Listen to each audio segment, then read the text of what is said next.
Thank you, Hashem, that we're able to learn Torah. Amen. Good day. This is chus for us. And the chus of our learning, we should have the base of Migdash immediately. And a refuah shlema for Yechiel Nassim ben Sarah, Aaron David Halevi ben Menucha the Lester, and Sarah Basara. What is it? Aaron. Oh, Abraham Raphael ben Sarah. Amen. Okay. We're holding Chav Gimel, Amid Aleph. Correct? Naftali. Chav Gimel. Ketzad Hayim Masiyim Masuis. About 11 lines down, yeah. Ketzad Hayim Masiyim Masuis, Mevin Kleinzer Schulu.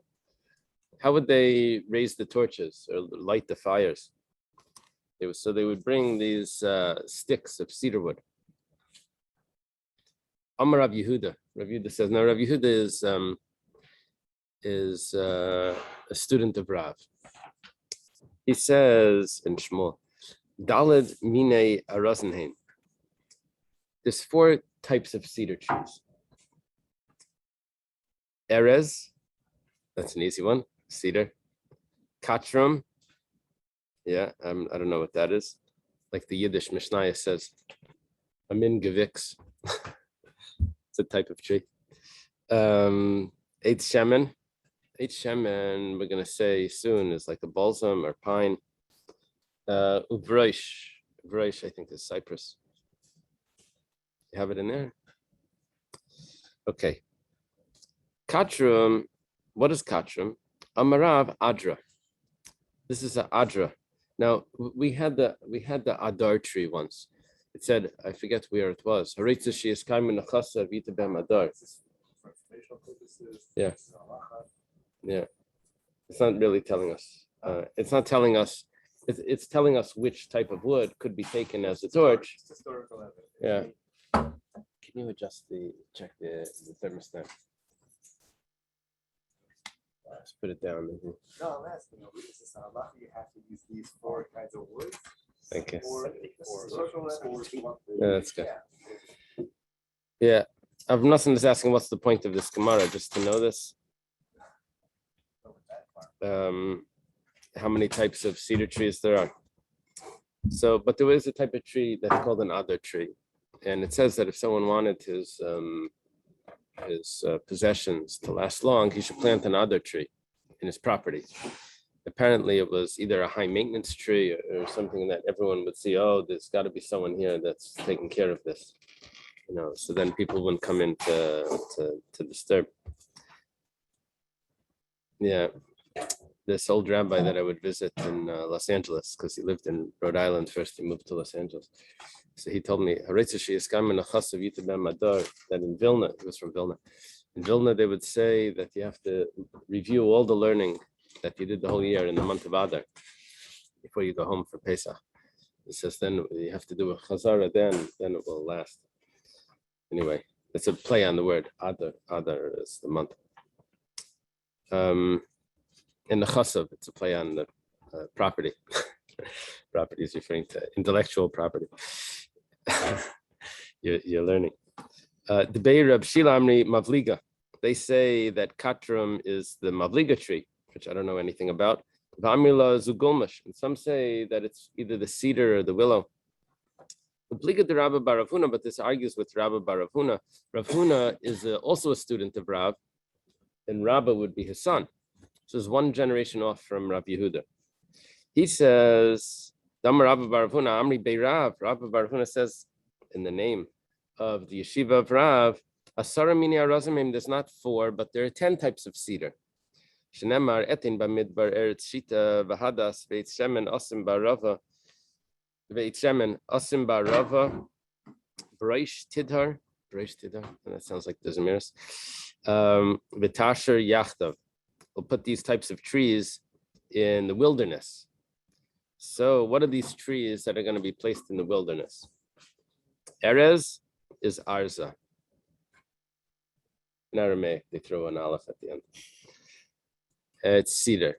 Shita, 8 shita. That's a shitim. So it's like this is the acacia, Ternisa. This is Ternisa wood, which would be acacia wood. What is it? What do they have there? Yeah, acacia. Yeah, I think they pronounce it acacia. I don't know, but it's what the giraffes eat. The giraffes eat the leaves off the acacia trees. Yeah, that's why they have the building of the Mishkan. Yeah, it was used in the Mishkan, right? The wood from the Mishkan. Years ago, the translation was always acacia wood, and then my students now tell me, oh, it was cedar wood. They're getting the cedar because acacia is a type of cedar. It's a type of heres. Yeah, when my father went and planted atzei shittim when we lived in Israel, found down in the desert, and he took him up north to be able to build the Mishkan. So he actually went ahead and found the shittim. Wow. Yeah. Do you remember what it looks like? Yeah, I definitely know. It's hard to describe, but it's not the same type of tree that you see here, but a very solid wood, but it doesn't grow high, it grows wide. Very interesting kind of a tree. It does grow wide? Yeah. The ones that I saw, the acacia, the bark was a lot of cracks on the bark, like a lot. But it was a different variety. My father would tell you a lot more about it because he did a lot of research into it. Yeah. Okay. Very interesting. Very interesting. Okay, so that's number 2. Hadas is asa, that you know what that is. That's a myrtle. 8 shemen. What is this oil wood? That's afarsima, that's balsam oil, balsam wood. Breish, we said before, was bars. Oh wow, we have a picture here. Vacation. Yeah, so nice. Can you spread it out, and then that's a beautiful canopy. I just want to see that bark. For the bark? Yeah, that's what I saw. Is actually looks like what's over here. Let me see if we can see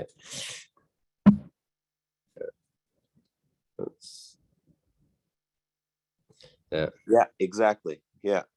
That's what it looks like. Yeah, they would say the giraffes, they stretch their necks, so that's why over generation it gets longer. It looks like it provides a lot of shade too. Yeah. Nice. Yeah, that's not biologically correct, by the way. It's a Weissman barrier. What we do doesn't affect our genes. It looks like it's original from like Africa or something, right? Yeah, probably. Yeah. So okay, so Breish is Brasa, which is the cypress. Tidar is Shaga, that I saw was a teak tree. Tasher is Sharivna, it's another type of cypress.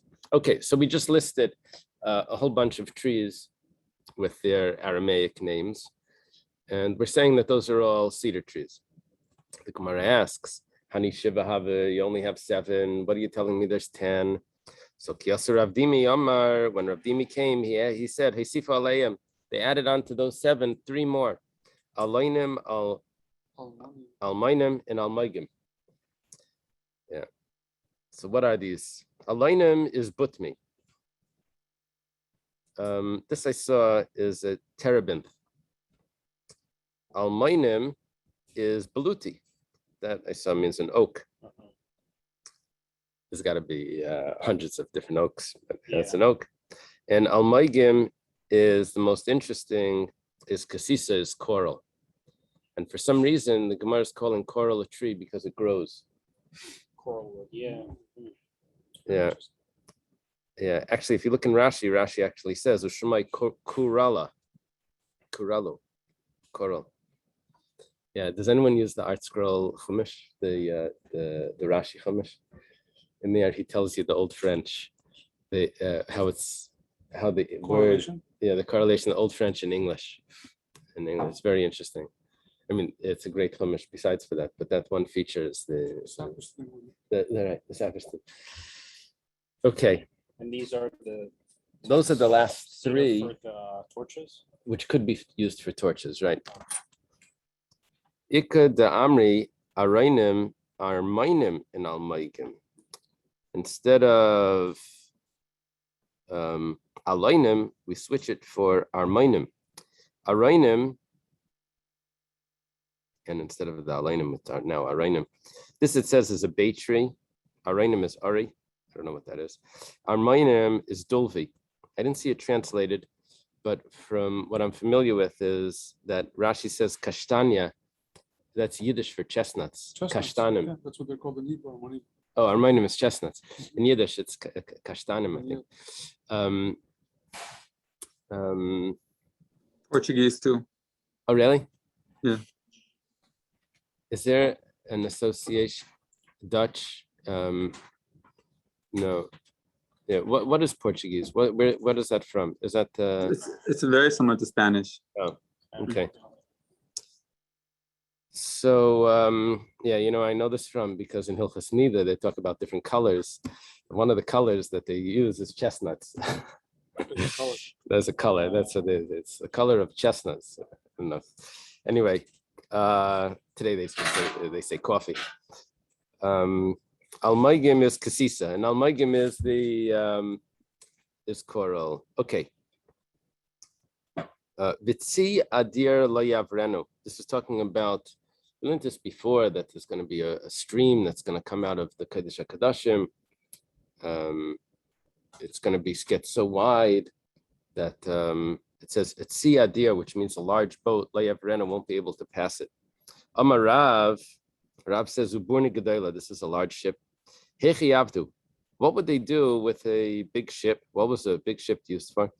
So it says Maisu Shis Alfe Gavri Betresi Yarchishata. They would bring 6,000 men and they would hire them for 12 months of the year.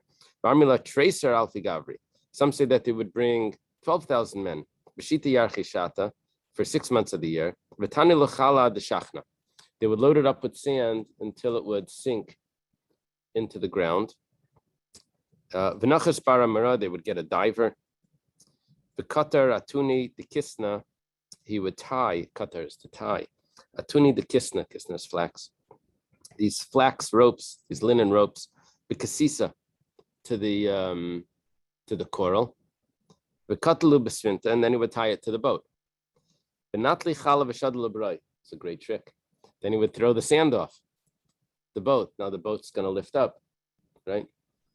Sounds like Pascal, what's it called with the water? How they get the cars to lift up? How do they get the cars to lift up in the hydraulics? So the medallia, as it's starting to float, it uproots the coral and it brings it upwards. That's how they would get the coral up. Now, one piece of coral is train bekaspa, has its value of double that in silver. Okay, now it says Tlas Parvas Sahavian. There were 3 ports. Tarte Bey Armai, V'chada de Bey Parsai. 2 of them were Armai, is I think Rome, Armai. Tell me again. My version doesn't have an olive. Oh, Bey Ramai. Oh yeah, Ramai. V'chada de Bey Parsai. One of them is Persian. The Bey Armai, the Roman one, Maskin Kasisa, they would in that port they would get the corals. The Bey Parsai, Maskin Marganisa, they would bring up the pearls. Umakri Parvasa, the Mishmagan was called the royal ports. Parvasa, Rashi says Porto. Yeah, the Mishnah calls it a Namal. It's a port, right? Okay, what is this Gemara telling me? How they got the coral? I guess. Rabbi Yechanan says, "Kol shita v'shita shenatlu nachrim Yerushalayim." Every acacia tree that the non-Jews took from Yerushalayim, Masav Kadosh Baruch Hu lachzirin la, Hashem is going to return it. Shnemar etin b'midbar et shita. I'm going to put in the desert acacia wood. Vein midbar Yerushalayim. The desert is referring to Yerushalayim. Shnemar tzion midbar haisa. That Tzion became a desert. Talking about after the destruction. Amar Rabbi Yechanan. Rabbi Yechanan says, anyone that studies Torah and doesn't teach, Daimala Hadas Bamidbar is similar to a myrtle in the desert. There's no one there, no one to appreciate it. Yeah. when it comes to learning Torah and teaching Torah, the obligation to study Torah, well, there's different obligations, but one of them is to teach Torah to your children. And that's part of the obligation to study Torah. There's another obligation to study Torah, but the combination between teaching and learning is very close when it comes to Torah. Yeah, it's like a confusing sort of obligation. Obligation to teach is also the obligation to study. Teaching is important. Everyone is a teacher. Ikadamri, those that say Kol ha'lomed Torah u'malamda b'makom she'ein talmidei chachamim doimel hadas b'midbar dechaviv. It's the opposite. It's like such a rare thing if someone teaches Torah in a place where there's no talmidei chachamim. So he's like the myrtle in the desert that's so precious. Look at how beautiful this is. There's nothing here, and look at the beautiful myrtle. Woe to the non-Jews, to the idolaters. They have no solution. They took the copper, I'll bring gold. Instead of the iron, I'll bring silver. Instead of the wood, I'll bring copper. Instead of the stones, I'll bring iron. But in place of the lives of Rabbi Akiva and his friends, what are you going to bring to replace that? On them it says Vinikesi. That means I will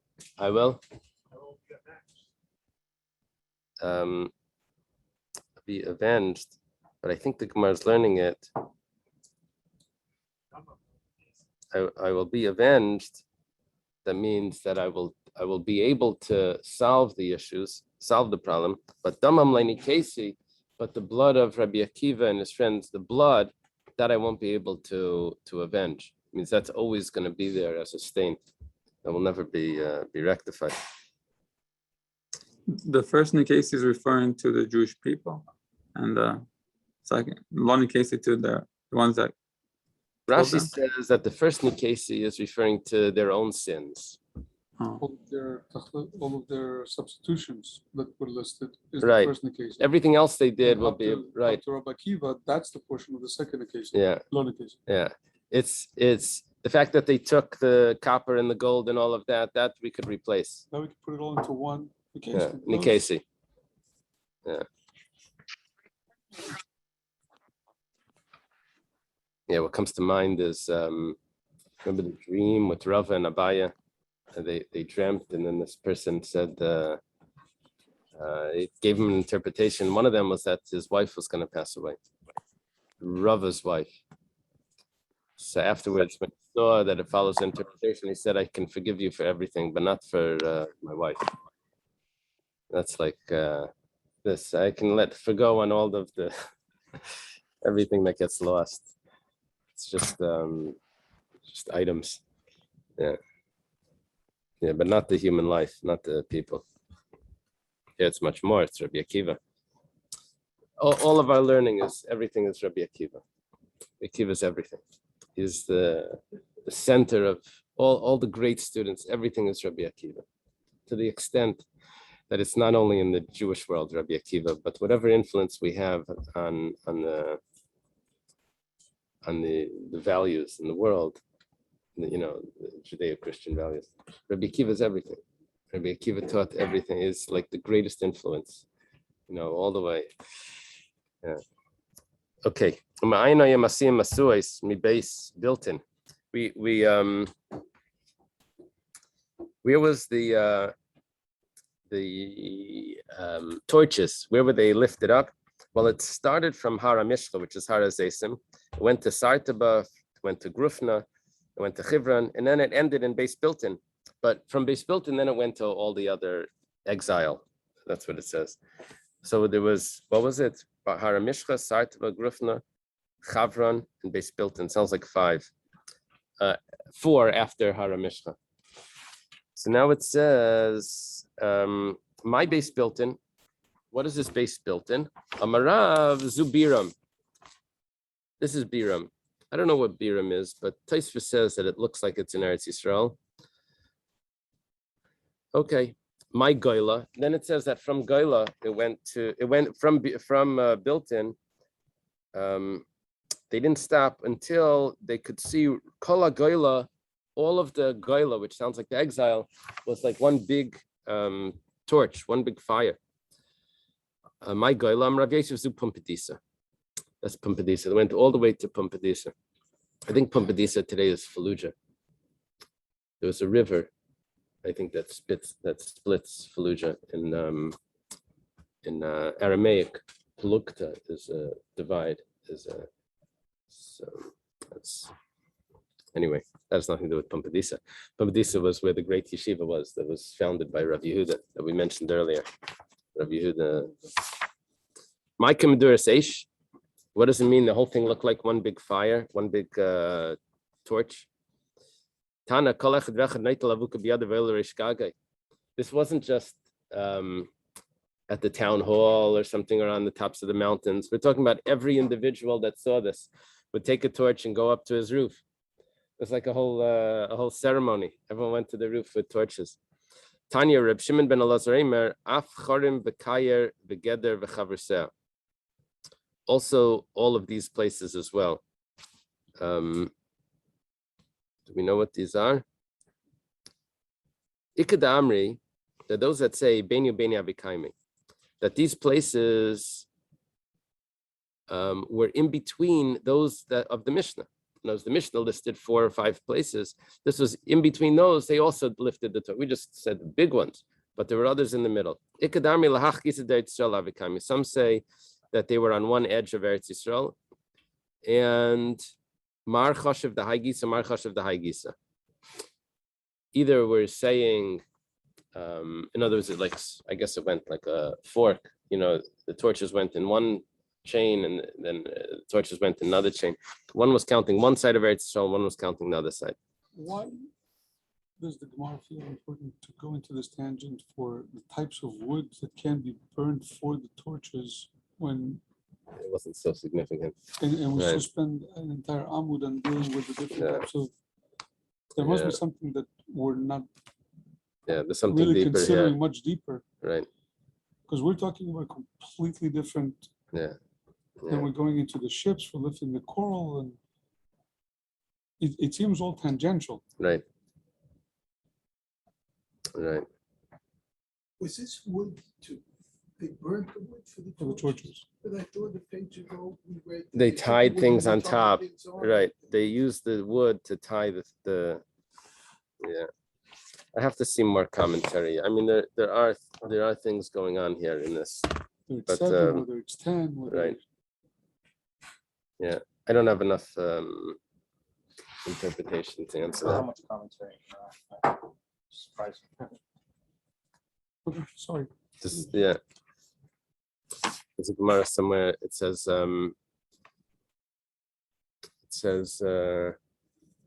I forget what the machlekes was, but it says Rabbi Yaakov Chayev. Rabbi Yaakov is Chayev. The Gemara says Rabbi Yaakov. Why is he Chayev? He didn't do anything.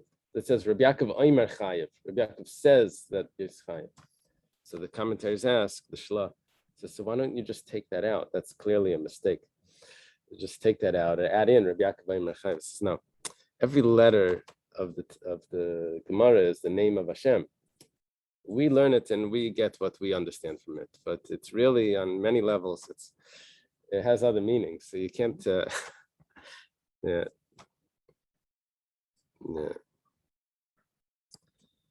They tell us a lot at the same time. They're telling us very little. That's the. Yes, because we have one word that tells us a whole story, and here that we're spending an entire Amud and Right. trying to understand. That a type of wood. Okay. Amar Rabbi Yochanan ben kol achas v'achas shmeina parsois. Between each of the places in the Mishnah, which would be 4 in-betweens, if there's 5 places, was 8 parsois. So what's 4 times 8? Kama havalu plus in v'tartin. That's 32. The Gemara says, "V'idna tuvahavi." If you measure it now on your roadmap, it's going to be much more than that. Marabayas the tumi estatumlu darky. The roads have been blocked, so you have to go roundabout roads. That's why it's today it's longer. I will block your way with thorns. That my paths have become crooked. Yeah, the routes have become the paths, they change paths over the years. What's passable and different through the mountains? You go through the mountains? Is it saying the distance is as the bird flies?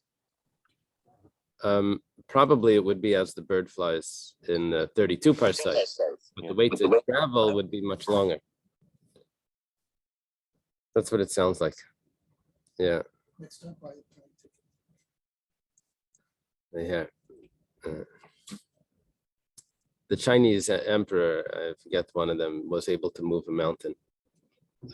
When you have a lot of millions and millions of men, and they light fires on the, and then they throw ice on it, and it cracks it, and they would haul away the stones.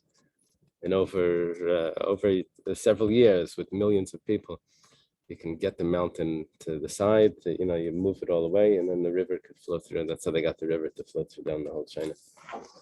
Yeah.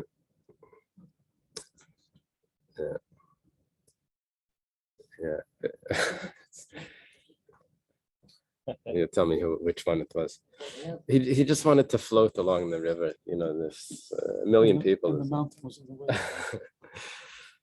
Okay, wanted to see the whole empire. Okay, so we have a new Mishnah. Chatzer Gedola Hisabu Shalayim. We're talking about the witnesses that would come. There was a big courtyard in Yerushalayim. They were coming to testify about the moon. Beis Yazik, it was called Beis Yazik. Ulasham Kaledim Wisconsin.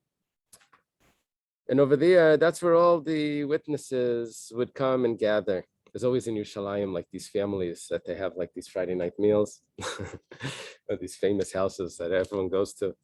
So anyway, this was called Beis Yazik. All the witnesses would come over there. Bezdin Beit Kenais Hashem, Bezdin would interrogate them there. Sudas Gedolos Esalam Bishvil Shir Regilum Lavi. There was large meals there, so the people should come.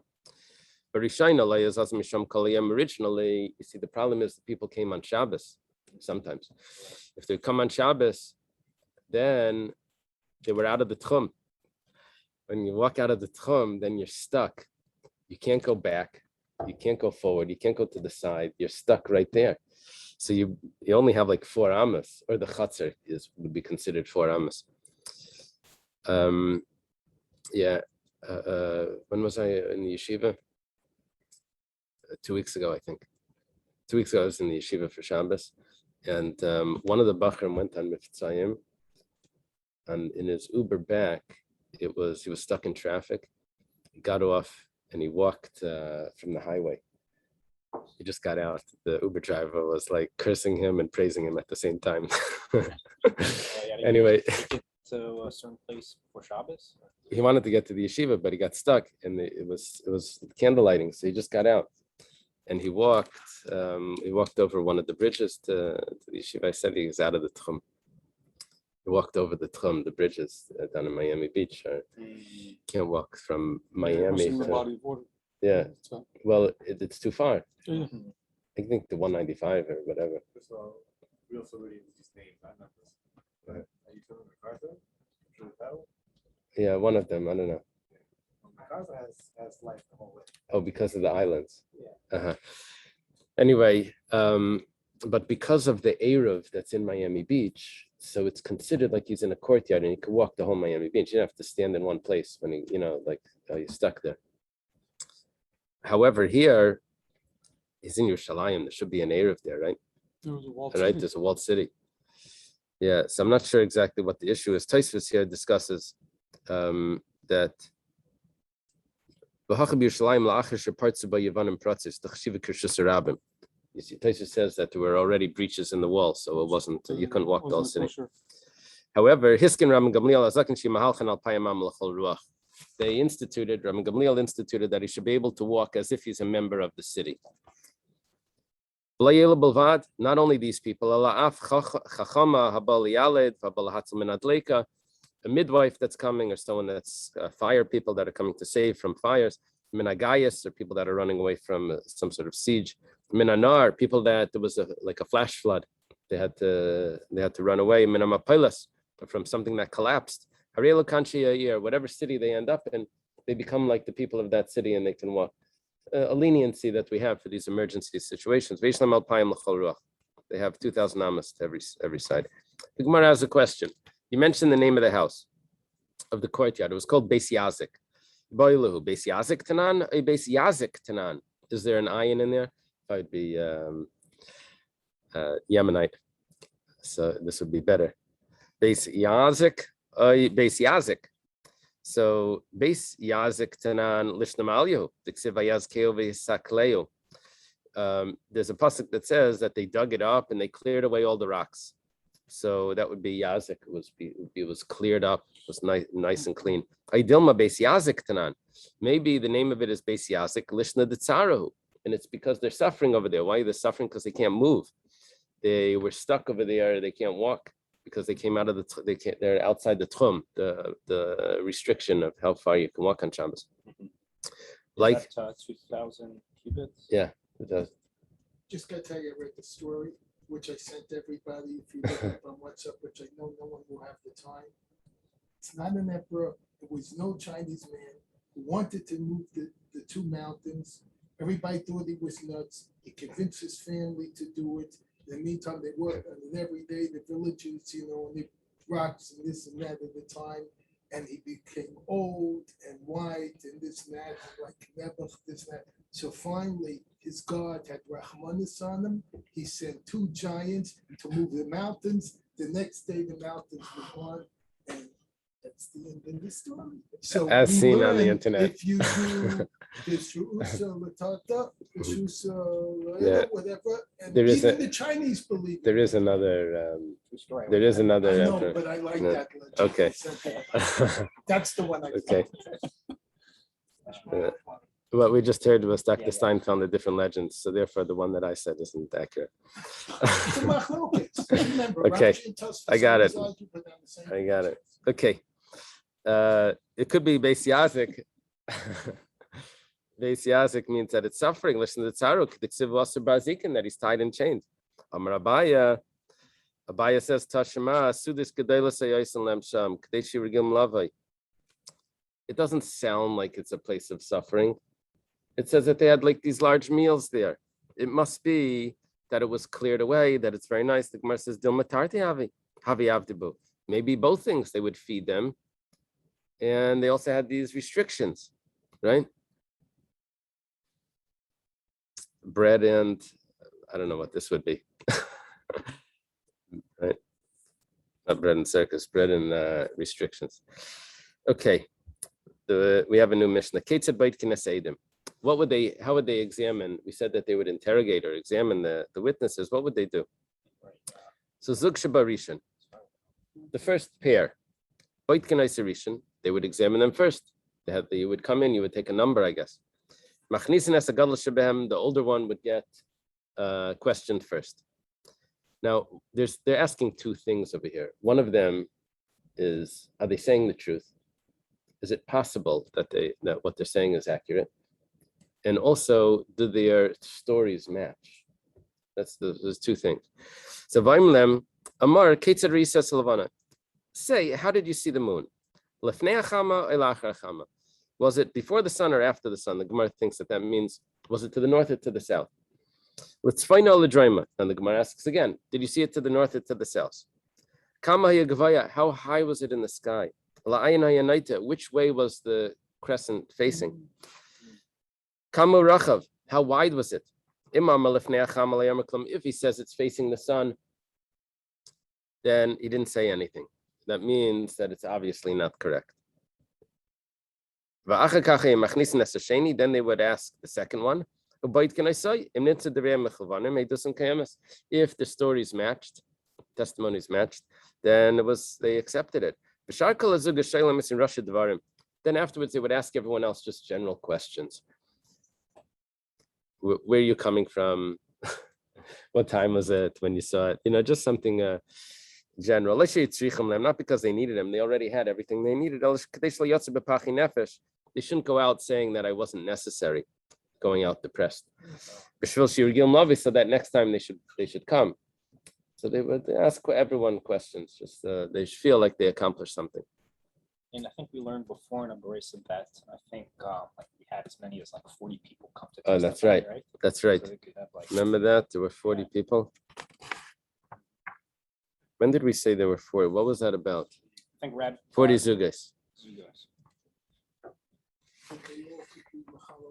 Yeah, that's right. Yeah, in Lud, there were more than 40 people that were Michal Shabbos and Rabbi Akiva, or it was someone else. It wasn't someone, Rabbi Akiva, it was Zephyr that held him in Lud. Very good. The Gemara asks, in front of the sun, that would be to the north. We think we're facing the north, I guess. Which way are we facing here?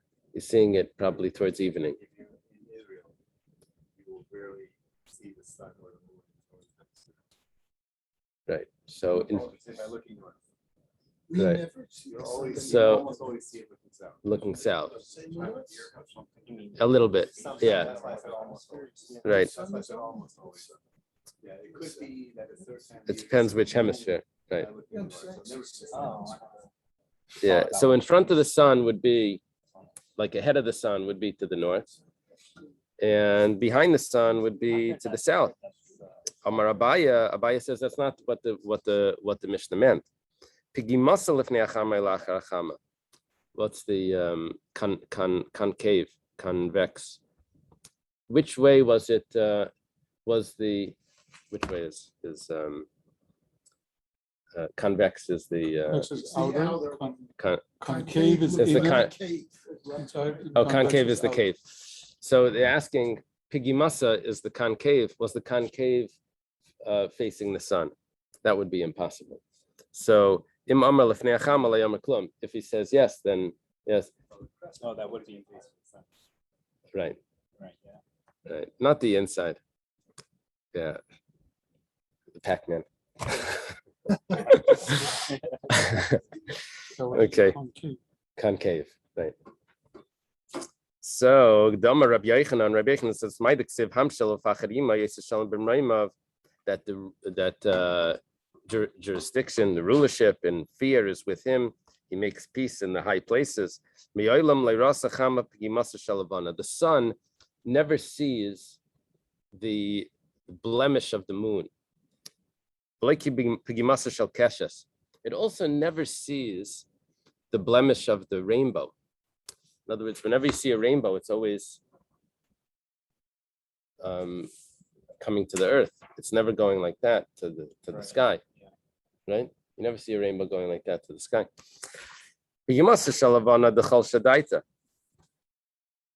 Doesn't see the blemish of the moon. That would be too difficult on the moon to show the shame that it's not complete. It never sees the blemish of the rainbow. The people that worship the sun should not be able to say that the sun is shooting its arrows. You see, now what that means is that when you have a bow and arrow, so the bow is facing the person. So if the rainbow would be facing the sun, they would say, "Oh, that's the bow of the sun. The sun is gonna start shooting arrows now." And so we shouldn't say that that's what's. So don't we hold that that's why, isn't that the story? I mean, the reason is that Hashem said he'll never attack us. Yeah, but I don't think that has to do with the rainbow. I think that's why the rainbow will be shaped that way. Oh, really? I never heard that. Never attack the earth again. Uh-huh. Isaiah gehört. Maybe Uh-huh. it was a book about that. real story. Yeah. Taisvis mentions, what about the moon?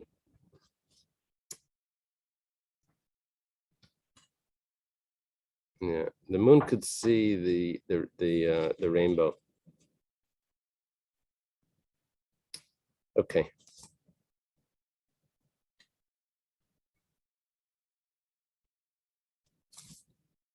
Yeah. Yeah, the Rebbe learns that the rainbow was the water vapor creates the rainbow, right? The refraction. But so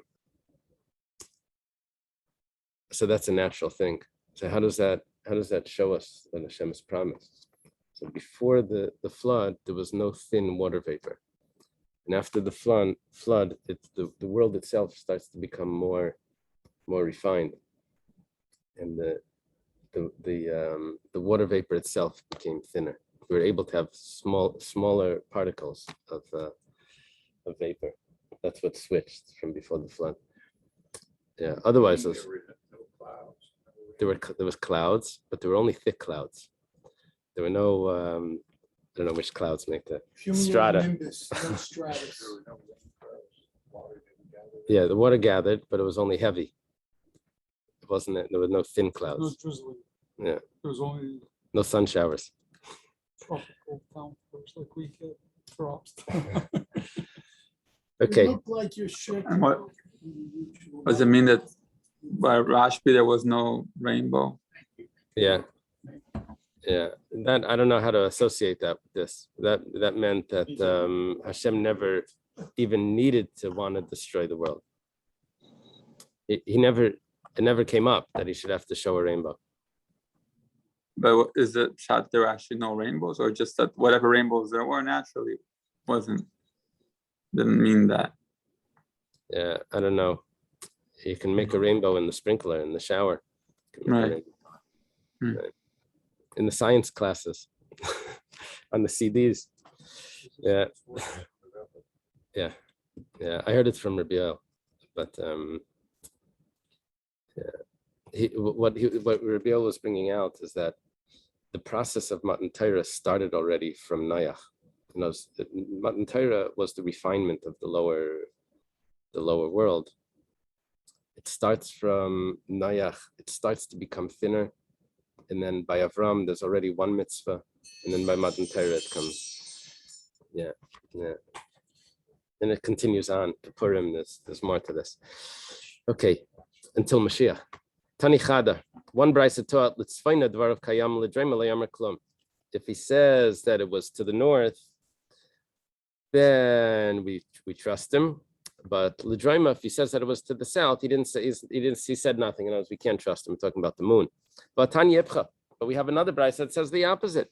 L'dreima to the south, dvarav kayam litzvayna le'yamar klum. But to the north, he didn't say anything. The Gemara says like kasha, kam b'maisacham, kam b'maisach. Now this has to do with the seasons because of the way the earth.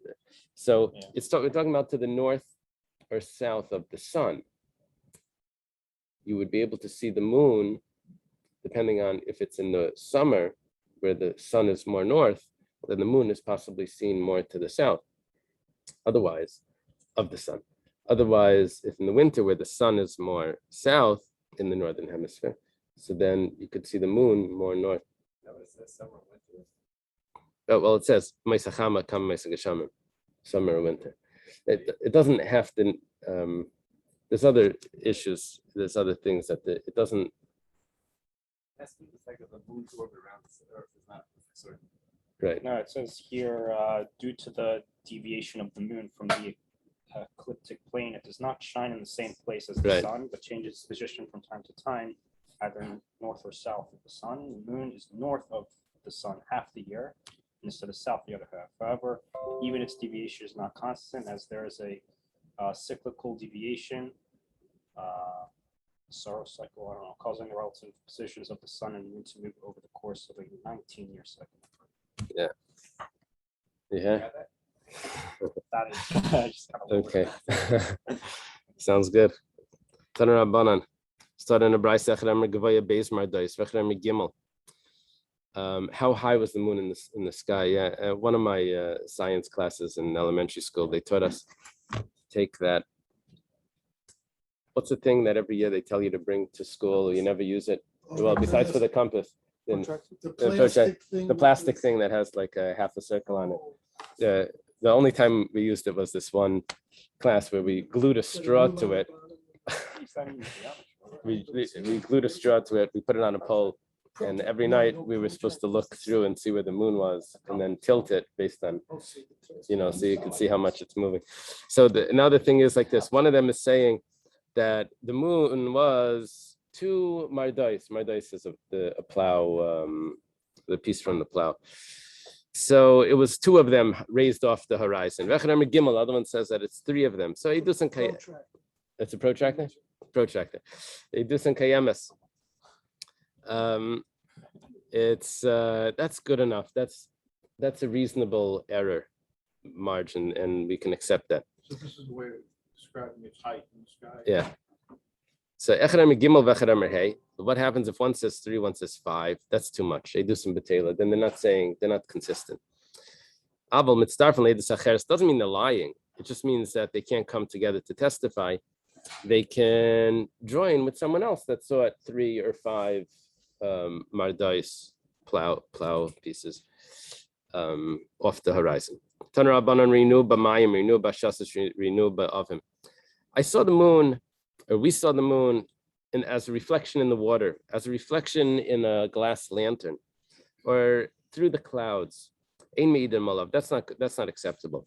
I saw half of it in the water, half in the reflection, half in the clouds, and half in the reflection of the lantern.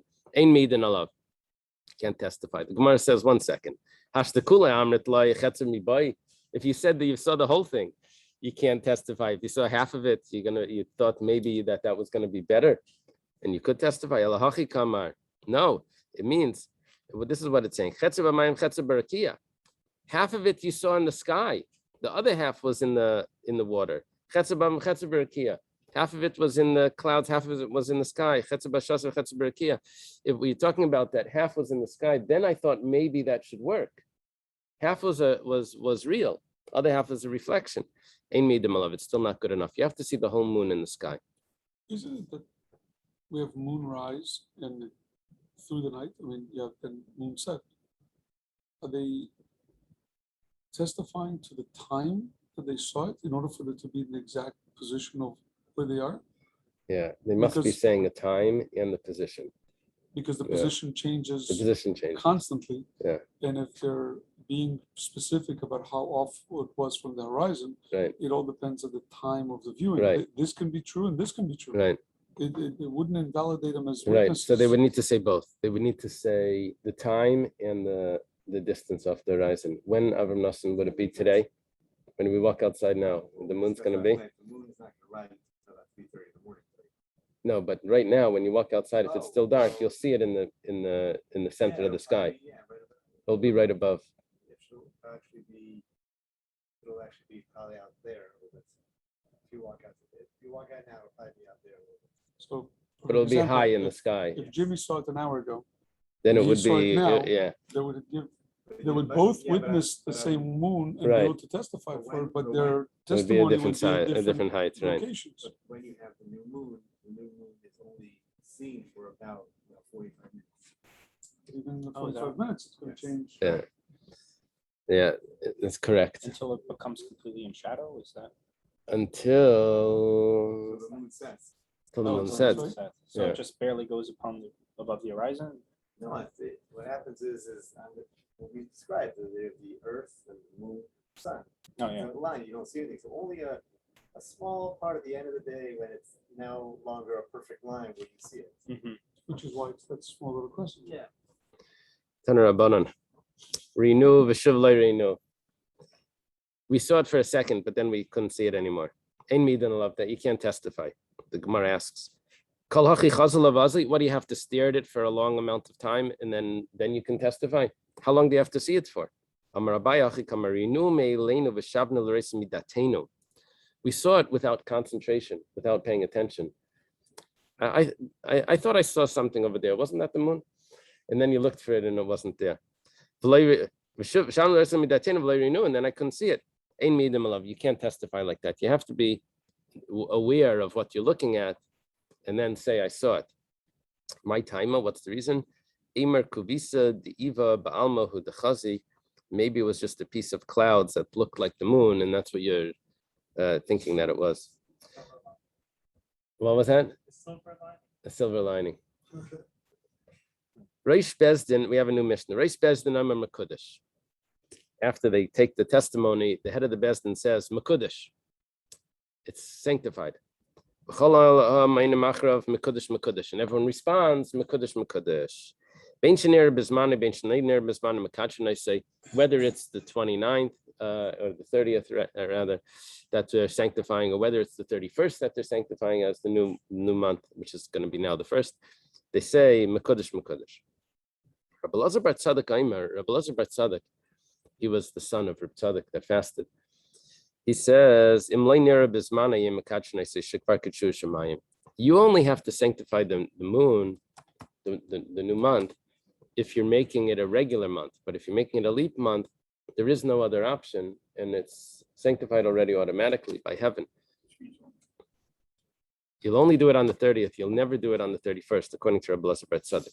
Rosh Bezdin Chulu, the Gemara says, Minani Mili, where do you know that the Rosh Bezdin is the one that pronounces this? Amar Rab Chia bar Gamda, Amar Rabbi Yosef bar Shol, Amar Rebbe. This goes back to Rebbe. Amar Kra, Vayedaber Moshe es Mayadei Hashem, that Moshe spoke the appointed times, the holidays of Hashem, Mikan Rosh Bezdin and Mekudesh. So Moshe is being compared now to the Rosh Bezdin. Yeah, the Rosh Bezdin being compared to Moshe. And all the people respond, Mekudesh, sanctified. Minalan, where do we know this? That you shall call, or you shall call them. Karibei atem, not just Isam, not just calling them, but Asher Tikru atem, that you will call. That means that the people have to make a pronouncement as well. Right? Isam could be referring to the holidays, could be referring to you. Rav Nachman bar Yitzchak Amar Elehem Mayadai, Elehem,